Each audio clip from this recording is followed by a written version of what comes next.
Welcome to another edition of the Official Jets Podcast, powered by Amazon Web Services. Ethan Greenberg, Eric Allen here in the BetMGM studios. Another great show. John Franklin Myers joins the podcast. We talk to Bart Scott for our Victorinox Swiss Army Knife Player of the Game segment. Rate us, subscribe to our podcast, wherever you may get them. Spotify. 5 stars, we want them. 5 stars, exactly. Just like you'd rate your Uber driver, 5 stars. We appreciate it. Yeah, but some people are giving us low ratings because they're not happy with the result on the field right now. And I get it. Jets Nation should be pissed off. This team is 0-5, still searching for their first victory. Hopefully that happens Sunday against the Miami Dolphins. But, hey, we've had great guests on this podcast throughout the year. Yeah. Really interesting guests. And we continue to add to the lineup because Bart Scott has been here the last couple of weeks. And John Franklin Myers is one of the Jets' bright spots, and I really enjoyed our conversation. Yeah, I think that fans are really going to enjoy the personality that John Franklin Myers brings to the table. And I've never really spoken to him before. Last year, he was a waiver claim, spent most of the year on injured reserve with a foot injury. And this year, I mean, he's been balling for this Jets defense. First sack of his Jets career, anyway, came against the Arizona Cardinals. And if you look at those grades out there in the internet world, he's grading well against the run, and he's also disrupting the opposing quarterbacks. 2018, a 4th-round pick of the L.A. Rams out of Stephen F. Austin. Yeah, how about that? And that defensive line, greens included Aaron Donald, Ndamukong Suh, Michael Brockers. We're talking about the Rams, not Stephen F. Austin, right? No. Hey, listen. Stephen F. Austin, John Franklin Myers was the 33rd player in the school's history to be drafted. Yeah, so that's pretty some cool. kind of accomplishment. Yeah, JFM, his story's real cool when you read about him. And we didn't talk to him about this, but he was obviously on that Super Bowl team for the Rams. His first play in the big game, strip sack on Tom Brady. The Patriots recovered it. But still, he had a pretty impressive rookie season, comes to the Jets. 2 and like sacks, you said, I believe, his rookie season. Yep, 2 sacks. Had his first sack last week against the Arizona Cardinals. Sure. And really before that, he led the team in quarterback hits. So he made the transition from just hitting the quarterback to actually getting him down and recording a sack. And I really do think that fans are going to like the interview because he's not a player that I think fans know a lot about. Super smart dude who's coming into his own as a player. And we talk about his background with the Rams is that a lot of times he was playing maybe more outside there. Now he's playing inside. And if you're a Jets fan, you're encouraged by the defensive interior in terms of at least pressing the pocket from that middle position because Quinnen Williams has flashed here in year 2, and John Franklin Myers could be the proverbial diamond in the rough. All right, let's just hear from John Franklin Myers. Enough talking about him. So here's the interview with JFM.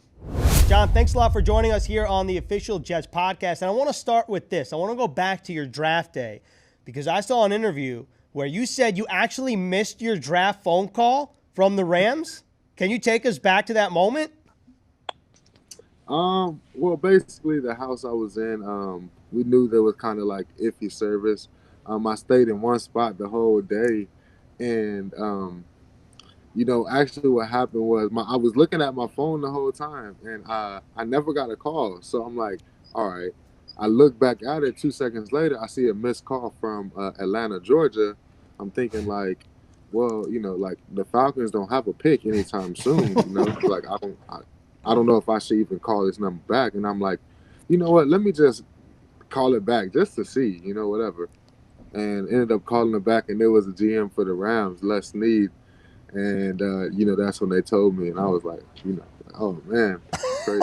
So you were born in Los Angeles, weren't you? Did you spend any of your childhood in L.A.? Because, of course, you moved to Texas at some point and then attended Stephen F. Austin.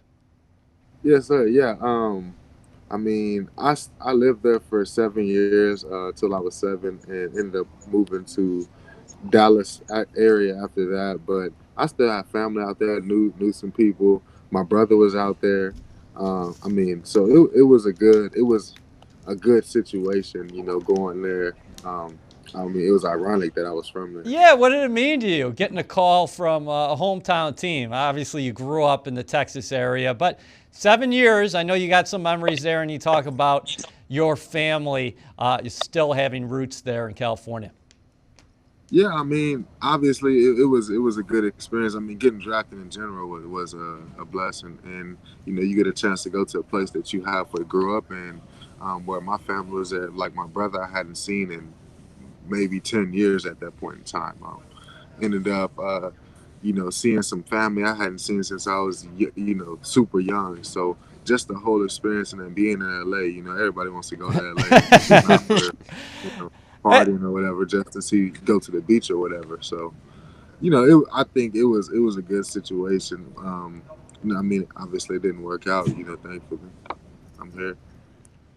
John, just circling back to the draft phone call for a second here. Has it ever played out in your mind, like what would have happened if you said, you know what, I don't want to call this number back. I think it was a spam call or something like that. Have you ever thought about that? I really haven't, honestly, but I don't even know. Hopefully they would have called me again. I feel like I like to think.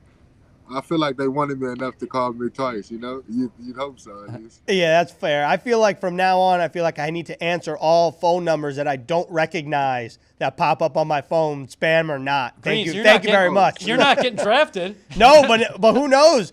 John's talking about an important phone call, and he doesn't even pop up on the screen. I don't know. I feel like I'm answering every phone call from now on. The lesson here is if you're about to get drafted, you can answer the unknown numbers that are coming through because. No, seriously. Yeah.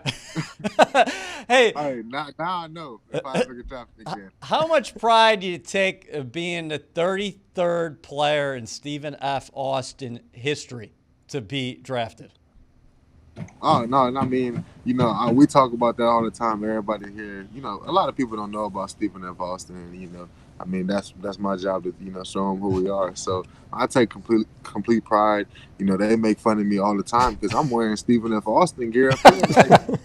Like, they talking about college football. Like, I'm gonna get in the conversation. I don't care. I'm gonna take us over anybody, and that's loyalty in me, and that's what shoot. Hey, I'm gonna live by it until you prove me otherwise. I mean, chances are we ain't gonna play half these teams that some of these guys went to. So I'm like, I think we'll beat y'all. So, hey, you got to represent at your school. Seriously. Hey, John, though, on a serious note, what do you think about the team name, the Lumberjacks? Like when you were getting recruited by them, obviously you were excited that you had an offer, but when you're like, am I really going to be like a lumberjack? Like, do you actually like the name, or you just accept it because it's your school? I think, the whole, the school spirit, the whole kind of environment of the school, like it embraces the lumberjack culture. It's like they're in the piney woods, so, like chopping wood is something that like is real, like it's not just, just a saying, like that's really in the piney woods. So like they did a good job of, when you get there, you get axe handles, before every game, you swing the axe, you chop the wood, like, they do different things where it's like, man, this is actually kind of like cool, like to sit there and you go through these games and you go through different things like the jack walk that they have, everybody's like, sitting there with their axe handles in their hand. Those people then go to the football games and we have a metal like little banner and they're slamming the axe handles against the metal banner on the away team side. So that's our student section that's doing those things. And I think it just kind of embraces it. So, man, it's super. I mean, it's super cool. Like, I don't have anything negative to say about the whole environment. It's crazy. So you've been chopping wood in the National Football League. What's been the difference here with the New York Jets as opposed to maybe the start of your career with the Rams? And then I wanted to ask you about your first sack in green and white that took place against the Arizona Cardinals. Take me through the play because I saw you swimming there. Yes, sir. So the first question, I think kind of the difference is obviously when you're a rookie, it's a lot to get thrown at you. So I was learning a lot. I got a chance to learn from Ndamukong Suh, Aaron Donald, Michael Brockers, Dante Fowler. These are all guys who, I mean, we don't want to talk about bank accounts here, but some of the guys who make the most money in the NFL, and you learn from these guys and you take little things. And I think that made me a better player. But being on the team with those guys as a rookie, and I'm starting on third down packages, I just can't make a mistake out here, and you listen, you try to do what everybody tells you. And we went to the Super Bowl, and I think the whole experience, it's a lot for a rookie going to the Super Bowl, but, I think I handled the situation well. And I think now the difference is I have a little more freedom. I have a little more experience. After being around Aaron Donald, coming here was the first time I ever even played a 3-tech. I never played that. I was always on the edge. So after watching Aaron Donald and being around him, hearing some of the stuff he says, here I am oh shoot, I actually am kind of good at this. I feel like I can kind of rush on the inside now and play on the inside and run downs after learning these things from Aaron Donald. So, and Ndamukong Suh, both of those guys helped mentor me. Michael Brockers was another one who, they're I give them the credit, because they helped me so much being a young guy in the league. And now it's just, I'm using that, and I'm kind of using that to my advantage, where most guys don't get a chance to work with Aaron Donald and Ndamukong Suh and Michael Brockers, not in the same year especially. So I think, and that's kind of, again, going to the sack yesterday, that's something that you see Aaron Donald do, is the little hesitation to get the offensive line to set his feet, and then he's going to shoot his hands, So that's something that we know. That's something that I look at. I knew what type of player J.R. Sweezy was. I knew that with the hesitation, he would jump set, and, I got a chance to capitalize on it. Impressive film study right there. And I'll tell you who's been noticing John Franklin Myers, Jets Nation, but Pro Football Focus as well. Every week we take a look at Pro Football Focus, and they love what you've been doing. I appreciate the love, and at the end of the day, we're not getting a win. So, yeah, a stat is a stat, but the stat that we're talking about is a win and a loss. And, all I'm trying to do is help put our team in the best position to win, and that's all I care about. The accolades will come, and, being in the NFL and kind of understanding how it goes, you understand that that's the case. When you're winning, people make more plays and things like that. So that's my number one goal, is to get out here and help this team win. Well said. Hey, John, how difficult was high school for you? Because I don't know if a lot of people know this, but I had to bring this up. Come on. 0-40 in high school as a high school football player, I feel like that has to be really tough to do 4 years. Yeah, again, you got to throw in, when you say 0-40, you got to say that we played in Dallas, Texas, because, I think that makes a difference. We played some good teams. It was tough, I'm not going to lie, but, you get in a position where, you know that you can do better. You know that you have greater aspirations, and me being a competitor, I'm whatever it is, I'm going to do my best. I'm going to go out here and I'm going to, try to help as many people as possible. If there's anything I could give them as far as information to help them, to help our team win, I'm going to do that. I play running back a little bit, play tight end. I try to do everything, to help the team win. And I kind of still use that approach. But, it was for sure difficult. It was difficult, finding colleges, because once it got to that time, some of the schools were saying, look, you can't help your team win one game. What makes you think, what makes us think we can, count on you to help us win a game? So that hurt, my college stock or whatever. But it is what it is, that was then, this is now, and shoot. Here I am. Yeah, here you are. Some guys play ball in college, but you were a scholar athlete, the 2018 National Football Foundation Hampshire Honor Society member. Can you talk a little bit about your attraction to the studies and what you majored in, and why has that always been important as far as going back to high school, the books to you? I mean, honestly, it was my grandpa, and I briefly spoke to some of the guys here about it, like there was no, like, when people were talking about like missing a class or coming tardy, and I'm like, look, I don't know nothing about that, because my grandpa wasn't having that, like, I'm speaking to him like my grandpa was the type of person that if you brought home, like, I didn't make B's, like, and I just really didn't, and that was one of the things. Is like you brought home something like that, like you were sitting at the table until he got tired of it. So we get done with school at 3 p.m. and we be at the table until 7 o'clock. I had the best handwriting in my class. Like that's some of the stuff. Like if you couldn't write in cursive, you were getting on the table, you were writing in cursive. So I think he instilled that in me, and I knew in college, like, look, this football stuff coming from a small school, it's gonna be hard, and understanding that, like with between that and just understand, like if I'm gonna do something, I'm gonna put my all into it. So in school, like people were skipping class, like I don't know nothing about that. I just don't do things like that because I know, like, one, I got like fear of missing out, so I feel like I might miss something, like something good, something juicy, whatever it may be. I feel like I'm gonna miss something, you know. And I don't know. I like to be present. I like to be there. What am I gonna do in my room all day? Like I don't know. I just get bored anyway. So I enjoy school. I mean, I went to school. I studied kinesiology, minored in psychology.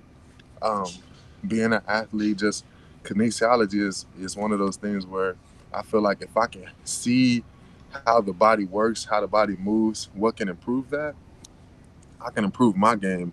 And after football, potentially help younger kids and different generations improve their game. So that was a big thing for me. JFM has FOMO, fear of missing out. That's a real thing, especially for like younger kids, like guys, like people that don't want to go out, but they don't want to miss anything because all their friends are going out. Are you that guy? Like I don't even care if all my friends are going out, I'm going out even if I don't want to because of FOMO. That's you? I mean, I'm gonna say depends on the situation, but a good amount, yeah. I'm not, I didn't even like. That's what's funny is like in college I didn't party, so it was one of those things where I didn't go to an actual party until my senior year of college, and people would ask me why, and I'm just like, man, I gotta get to the league. What are you talking about? Like this is different, And my friends are going out. I'm like, look, I want to be there with you. And it didn't get like when I got to the league, obviously in the off season and stuff, I was able to do more things with them. But now I'm like, I hate missing things. Like I've always been like that. I don't like, if I don't like people to tell a story that I wasn't there to like live the story with. I want to be able to make a joke too. Well, you're writing your own story right now, and your future looks quite bright. What do you think about the opportunity right here with the Jets? It seems to be clicking for you. Each week you are flashing, and I know you're not having the collective success that anybody in that locker room wants right now, but individually you're taking strides, and I'm sure you want to be one of the guys that this team can depend on when they eventually do turn it around. Without a doubt. And I mean, again, here I am, coming from the Rams, and again, getting a chance to be in that culture, get a chance to learn, what it takes to win, and what does Sue do that that I'm not doing, even being a rookie at that time. And I think taking those things, and here I am talking to Bryce Huff and Jabari about these things, like, man, this is what these dudes did, and this is what I do. So some people don't know my routine. Some people, don't know the extra stuff that I put in, to get to this point. And this is stuff I learned from Aaron Donald and Ndamukong Suh that gives me a leg up on the competition. So here I am, I just wanna do whatever it takes to help this team win. So, we're doing extra. I'm talking to these guys, running through extra drills, doing things for myself, to put the team in the best position to win. So, I appreciate the opportunity they gave me, claiming me off waivers last year. Sat out last year being injured. And, they were patient with me, and that was important to me. That showed that they actually cared about, what I had going on and getting me healthy. And, I owe them for that. And, each and every week I'm going to get better, and I'm going to continue to put good things on tape, and try to help this team win. John, I could ask you like 1,000 questions in a number of different directions. The Super Bowl strip sack as a rookie against Tom Brady, your first play in the Super Bowl. talk about this season, some of the guys you mentioned like Bryce Huff and Jabari Zuniga, but I want to go somewhere else. Is it true you don't like flying? And if so, if you don't like flying, how do you travel in the season? Because you have to travel a lot on the road. First of all, I want to start with, I don't know where you got that information from. This is weird. No, I really don't like flying. I don't know. I'm just. That's okay. It's not natural. Here, I'm jumping in here. I just don't think it's natural getting in a plastic tube and being 35,000 feet above the ground. Nothing about it is natural. I agree with it. I just want to know, how do you get through the season then? If you don't like flying, how do you get through the season and knowing, is it easier for you because you're all with your teammates? And he's saying this with a road game coming up. Yeah, that's true too. I just, I just try to. I brought my Nintendo Switch, so I try to bring my Nintendo Switch every little away game. But that's just what I do. I try to, like, I don't know. I don't sleep on planes. Like. Neither do I. Go to LA, I'm up the whole time, 6 hours there, 6 hours back. Yeah. I don't care what time we get home. I sleep whenever. But I think it's the whole, like, I'm in control of everything in my life. And I get on this plane and I got somebody else, like, if I'm in the car, look, you're driving. I'm driving. Yeah. Like, I feel like I could do something to help this, but I don't even like riding in the passenger seat of a car. That's just the type of, I just like to be able to do something to help a situation, Hey, John Franklin Myers, I got your back. I totally hear everything you're saying. You are not alone out there. Yeah. And you should be happy this week because you're not going back to L.A. You'll have to go back to L.A. a couple times later this season, but a change in the schedule. It's a short flight to Miami, so you'll be all good. Just 3 hours, whatever, 2 hours. Yeah, a little light work on the plane for John Franklin Myers. JFM, appreciate the time, man. Stay safe on the flight. I appreciate the opportunity, man. We enjoyed it. Thank you. John Franklin Myers drinking chocolate milk every day? I wish I could drink chocolate milk every day and not have any repercussions but positive ones. Do you like chocolate milk? Oh, yeah. Big chocolate milk for a guy. couple years, I feel like people said chocolate milk is actually a drink you should go to after a workout. Yeah, I've read that too. You know what? Actually, this is kind of a polarizing topic, I think. Ooh. Maybe not totally polarizing. I'm probably embellishing, but what's your take on whipped cream, like out of a can, like Ready Whip? Because chocolate Ready Whip, I just discovered it. It's fantastic. On the holidays, maybe on a pumpkin pie, fine, but I'm not taking it out of the can. No, I don't want that. Oh, I go right from the can. Oh, yeah. See, that's what I'm talking about. That doesn't provide anything for me. See I didn't know they did it with the chocolate. I didn't know they did it with the chocolate either, and my dad was the one that bought it. He said, "Look what I found." Does your pops do it out of the can too? No. He doesn't like whipped cream. He just knows that I do. Basically, long story short, instead of eating like a cookie or whatever, I like to make a little bowl of fruit with a little whipped cream. Okay. And they found it doesn't go well with chocolate whipped cream, but chocolate whipped cream on its own tastes like soft serve ice cream. I don't do too many bowls of fruit per se, but I did go apple picking a couple of weeks ago. So my new thing is an apple a day, trying to keep the doctor away. What's your favorite kind of apple? Just a red one. Empire up in red Syracuse. One? Yeah. Yeah. Okay. You could have a green one. Yeah, but there's only one green one, isn't there? I don't know the answer to that. I'm pretty sure, to my knowledge, Granny Smith apple is the only green apple, and the rest are red. No, I think there are names for certain apples. If you go apple picking, they'll say, okay, well, this is Empire. This one's Fiji over here. Well, I've never heard of that before. Me neither, but all those are red apples, aren't they? No. The Fijis. The Fijis are green? Yes. Seriously, they're not like yellow? What, am I lying about apples up here on the official No, Jets you're podcast? just you're breaking news to me here on the official Jets podcast. I'm telling you, this happened up in your area in Syracuse. So. Okay. All right. Well, regardless, going back to John Franklin Myers for a second here. First of all, that's a long name to say over and over again, so I'm just going to say JFM. Did you ask him if he liked the nickname? No. So Have you heard it before? Now I'm going to call him John Franklin Myers because now I feel bad. No, I just want to know. He might like it. I don't know. I'm not sure. I'm His curious. His family might call him JF. Who knows? That's true. Man, I wonder what teammates call him. Like, do they call him Myers for short? Because John, I mean, other than just John, obviously. JF from Stephen F. JF from Stephen F. That's a good one, too. But I really enjoyed our conversation with John Franklin Myers, like much of our conversations, but with all our other guests. But John Franklin Myers, I didn't know much about him or much about his personality. And in a time where we're limited to speaking to people through a screen, Yeah. I mean, I really thought that his interview was, first of all, it was nice to see him in the field house. He's like literally 20 yards way. I thought he was going to do the interview from home. That's Yeah, what we were originally told. No, he's a guy that he's embracing the moment. And then that gives you some perspective of what guys are facing when they come into the National Football League and what a jump it is. Because I think a lot of people think, oh, look at this rookie on tape. He's going to come in and make an instant impact. It's not always like that. In fact, it's not often like that. Mm-hmm. It takes guys a little bit of time to make that transition. And sometimes you go to a team that is just absolutely loaded at your position. Yeah. And that happened with him. But now he's getting playing time, and you're seeing him being a disruptive player, and he's a guy that I'm excited to watch develop.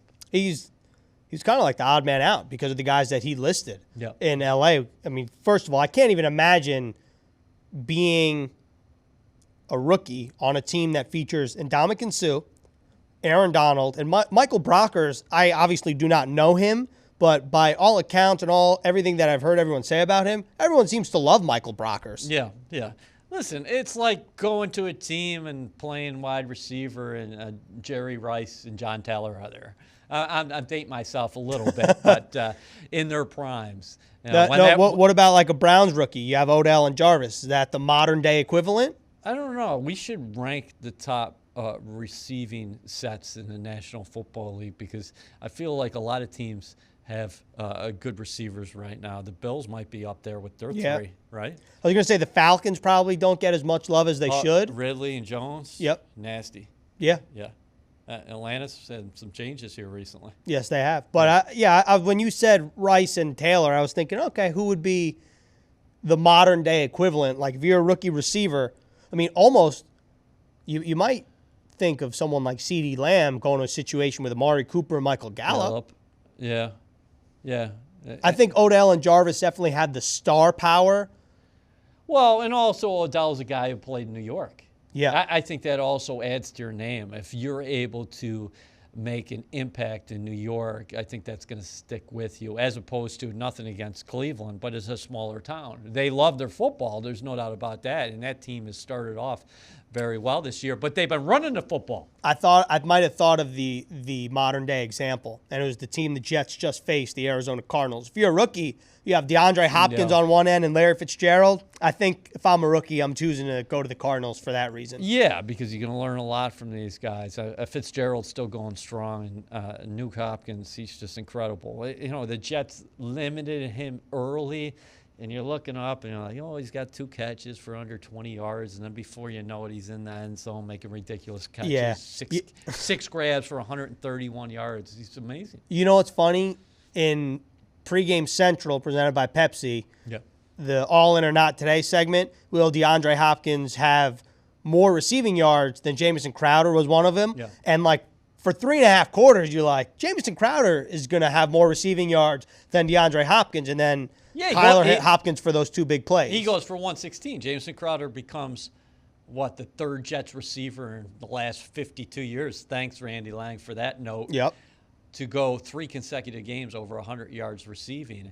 And for most of that game against the Cardinals, you would have said, Jamison Crowder is going to outpace Hopkins today. But then he has a couple big-time catches down the sideline, and before you know it, he's up to 131. And the Jets are going to have their hands full this weekend against the Dolphins because Jordan Jenkins says, we better be ready because Ryan Fitzpatrick is wheeling and dealing, and we could get blown out of the water if we're not on our game. And that's a very good way how to segment to our last segment and basically how we're going to wrap up the podcast. Our Victorinox Swiss Army Knife Player of the Game segment with Bart Scott. Jets little bit of change up in their schedule. Originally supposed to play the LA Chargers in week 6. That game is now week 11. The Jets bye week, which was week 11, pushed up 1 week to week 10. And this week, they travel to South Florida to take on the Dolphins.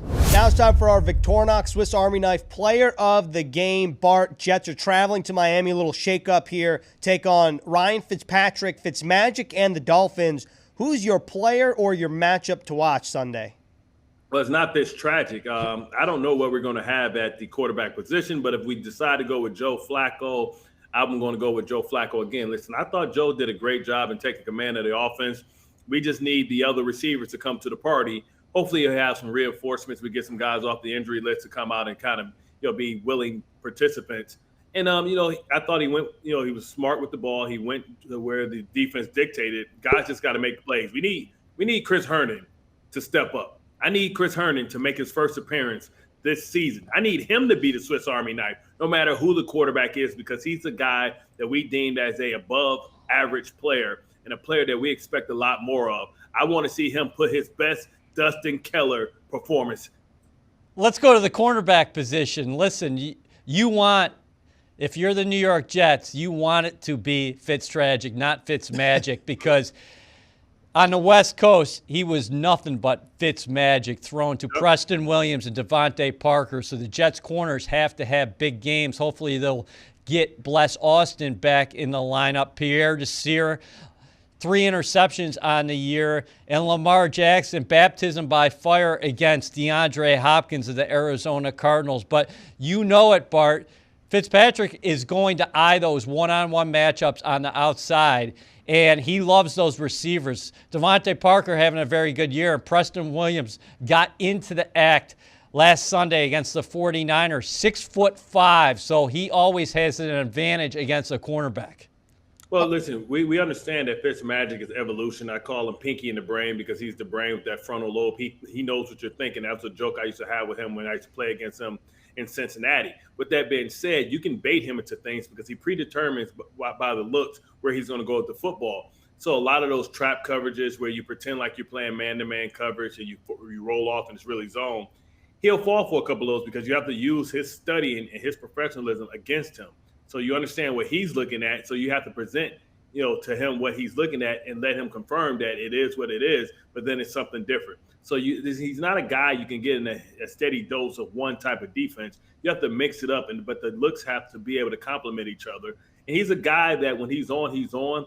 But when he's struggling, he's a guy that still believes in his ability. He's going to try and fit things into tight spots. He's going to give his guys 50-50 chances at balls. You have to make him play. Like I say all the time, tip balls change games. And we saw an opportunity this previous week with Avery Williamson getting the ball into the red zone with an opportunity for the offense to cash in. Unfortunately, they couldn't do it. 4 interceptions the last 2 games for the New York Jets, so you hope those turnovers continue. Ryan Fitzpatrick has seen everything thrown at him in the National Football League, and like you said, he predetermines where he's going to go with the football a lot pre-snap, but a lot of good skill position players around him, including a rising young tight end in Mike Gesicki.